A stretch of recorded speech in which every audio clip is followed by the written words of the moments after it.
Maintenant d'ailleurs, on sait tout finalement sur l'effet des vaccins. Oui, et d'ailleurs, on est déçus quand même globalement, hein, parce que je vous rappelle qu'un vaccin, comme chacun d'entre nous le sait, quand on vaccine nos enfants, on les vaccine pas pour 4 mois, 6 mois, on les vaccine pour 10 ans, 20 ans. C'est intéressant ce que vous dites. Pourquoi est-on déçu par un vaccin? On est Par les vaccins actuels contre le Covid. Là, on est déçu par la durée de protection, quoi, parce que ça apparaît être une durée de protection qui est quand même vraiment très très faible. Et puis on est déçu aussi par l'efficacité. On voit bien que ça n'empêche pas la circulation du virus, surtout avec le variant Omicron. Le variant Omicron change un peu la donne quand même, hein, oui. Parce que le virus circule intensément. Faut dire, on n'a pas pris beaucoup de précautions pendant les fêtes, mais le virus circule intensément, malgré le fait qu'il y a une grande partie de la population qui est vaccinée. Bien, vous avez suivi aussi les débats à l'Assemblée nationale autour de ce pass vaccinal. Oui. Comment réagit et le médecin et le citoyen? Le citoyen, il n'est pas tellement surpris.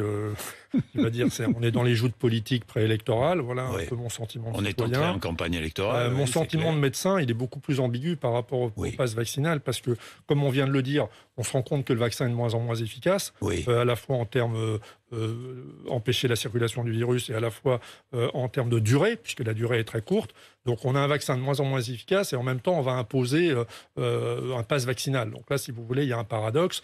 Et en plus, si vous voulez, obliger les gens à se vacciner pour pouvoir aller au restaurant, au bistrot, alors que de toute façon ils auraient été infectés dans le mois ou les 2 mois qui ont précédé, parce que là la circulation du virus est tellement intense, notamment chez les 20 à 40 ans, qui sont cette population-là, que de toute façon ils vont être infectés. Ça veut dire quoi? Ça veut dire qu'il aurait fallu imposer l'obligation vaccinale il y a 6 mois?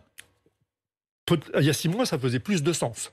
À la limite que maintenant. Parce que l'imposer maintenant, alors qu'on se rend compte qu'il est peu efficace, c'est quand même un vrai paradoxe. Et par ailleurs, les gens s'infectent par centaines de milliers en ce moment.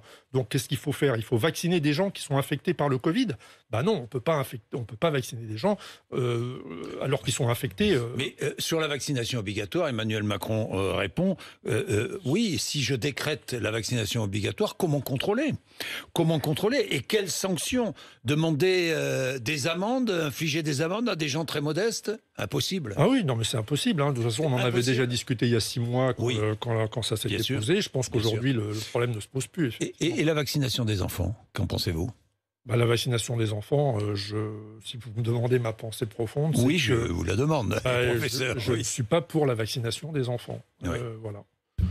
Et les enfants qui restent à l'école, vous êtes favorable de toute façon, à laisser les écoles ouvertes? Mais de toute façon, là... Qu'est-ce qu'on a fait d'autre pendant le mois de décembre que laisser tout circuler, et notamment pendant les 2 semaines de vacances avec les fêtes, quoi. Donc évidemment... Ça n'aurait aucun sens de fermer les écoles aujourd'hui? Ou alors il faudrait les fermer toutes, comme c'est le cas aux États-Unis, si vous voulez, où toutes les écoles sont fermées. Voilà. Mais les fermer comme ça sur la base de tests, je ne suis pas sûr que ce soit la bonne chose. Bien.